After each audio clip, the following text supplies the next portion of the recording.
Que nous le voulions ou non, nous sommes tous sous tutelle généralisée.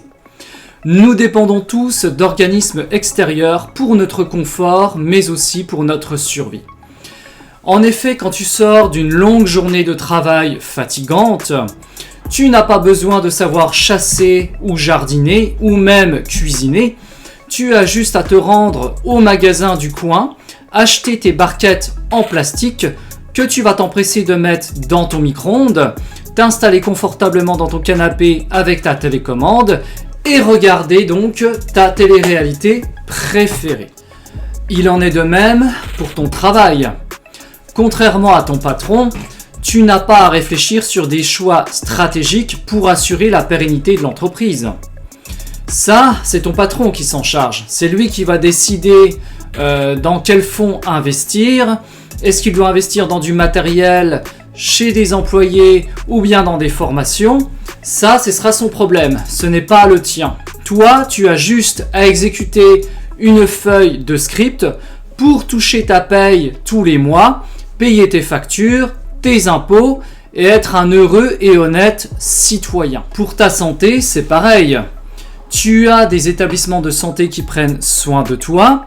Et par exemple, un jour, si tu as mal à la tête, tu as juste à te servir dans ton placard, prendre tes fameuses boîtes de médicaments et tout de suite, ton symptôme va disparaître. Tu n'as pas besoin de te soucier d'où ça vient, puisque tu as la formule toute faite pour régler le souci. Ensuite, au niveau de l'information.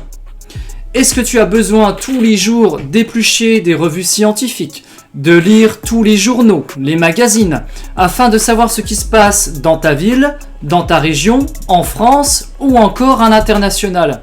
Non, tu as juste là aussi à prendre ta télécommande, regarder les fameux médias qui eux vont faire un super résumé d'une heure de ce qui s'est passé en 24 heures. Et bien sûr, tu n'as pas à te questionner sur la véracité de ceci, puisque nos journalistes font un excellent travail. Enfin, si tu as des doutes par rapport au choix d'un restaurant, tu n'as qu'à te fier à l'avis d'un groupe. Admettons, tu as 2 restaurants. Il y a une large file d'attente de 50 personnes, et l'autre d'à côté, il n'y a que 5 personnes. Eh bien, va dans celui où il y a les 50 personnes, puisque s'il y a du monde, c'est que ça doit être bon.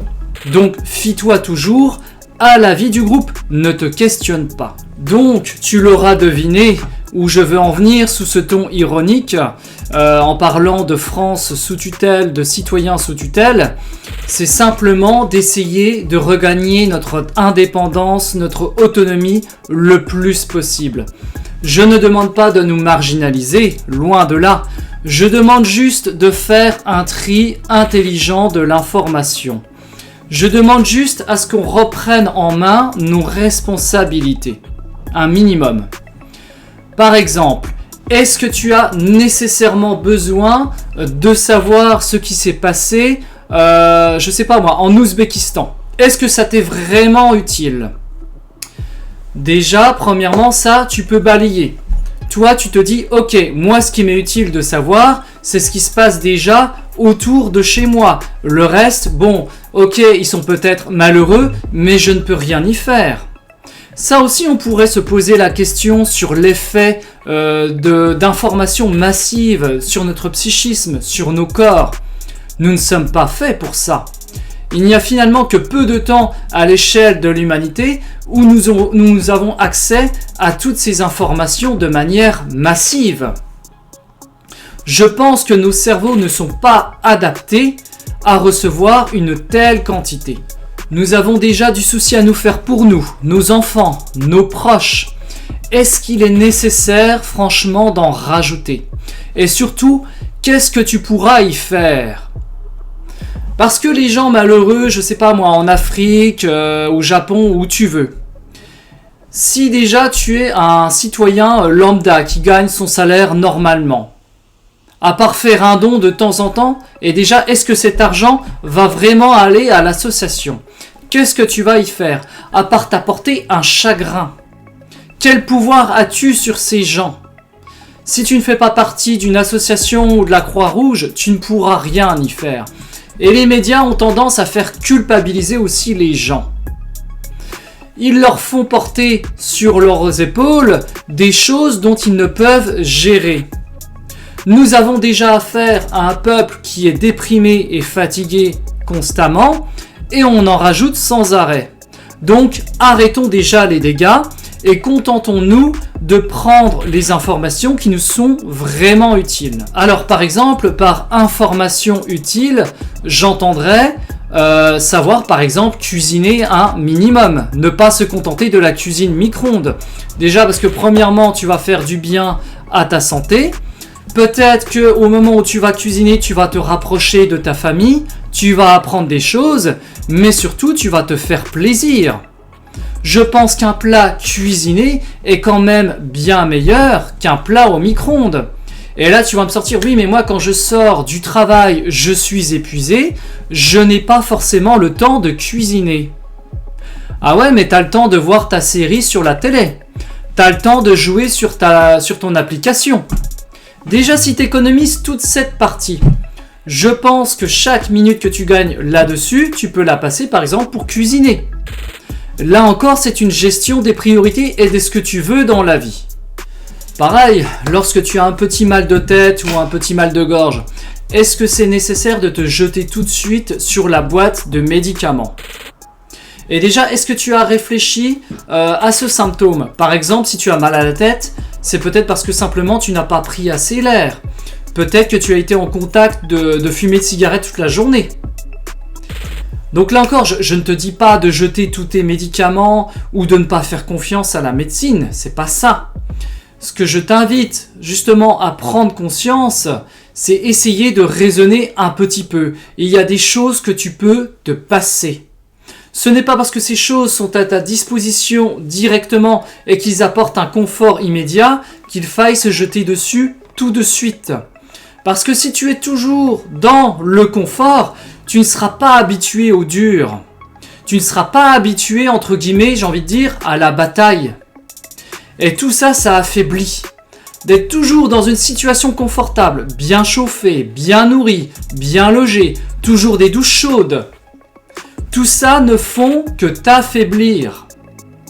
Je ne dis pas non plus de faire des choses extrêmes, mais ajoute de temps en temps des petites doses d'inconfort. Parce que la déprime, pour moi, elle vient aussi quand on est toujours dans un confort. C'est un peu comme si on perdait le sens véritable de nos vies. On n'est plus habitué au combat. Après, il y a le fameux effet de groupe aussi dont j'ai parlé tout à l'heure. C'est vrai que c'est rassurant de faire comme les autres. C'est un peu comme si c'était un modèle. Puisque tant de monde le fait, c'est que ça doit marcher. C'est que c'est certifié. Mais ce n'est pas toujours le cas. Et en fait, ce n'est pas parce qu'une majorité choisit l'option A que l'option A est forcément la meilleure.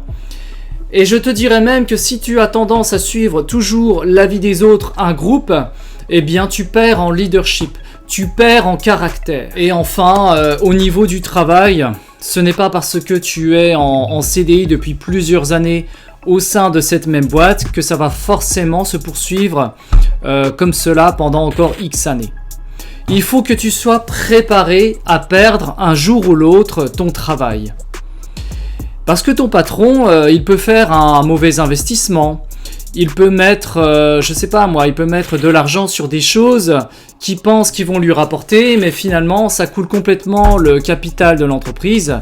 Et du jour au lendemain, il va mettre les clés sous la porte. Et toi, à ce moment-là, si tu n'es pas préparé, si tu n'as pas à côté préparé un autre dossier sur quelque chose que tu pourrais faire, surtout si tu as déjà en plus un certain âge et que tu n'as pas fait autre chose, tu peux te retrouver vraiment dans une sacrée panade. Donc, si à l'heure actuelle, tu es en salarié dans une entreprise que ça se passe bien, prépare quand même en amont quelque chose de secondaire.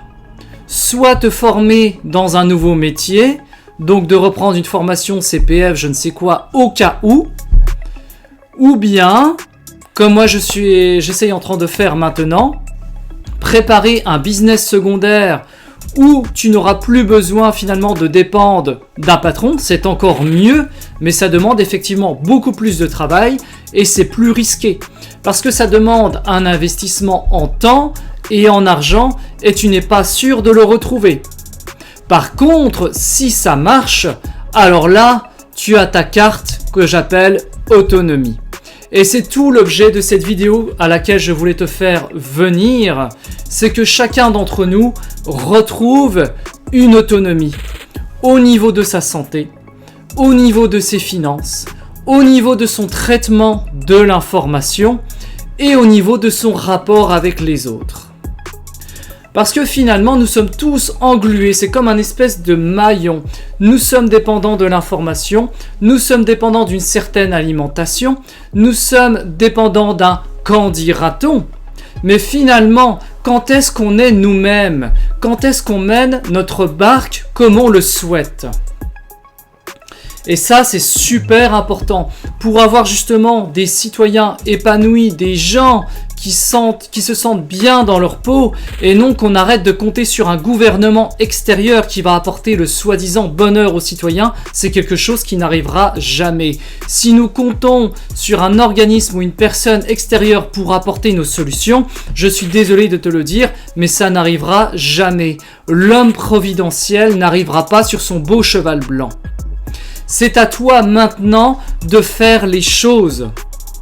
Fais les choses pour toi, sauve ta famille, prends les informations essentielles, nourris ton corps avec des choses de qualité, parce que ça, personne ne te le dira.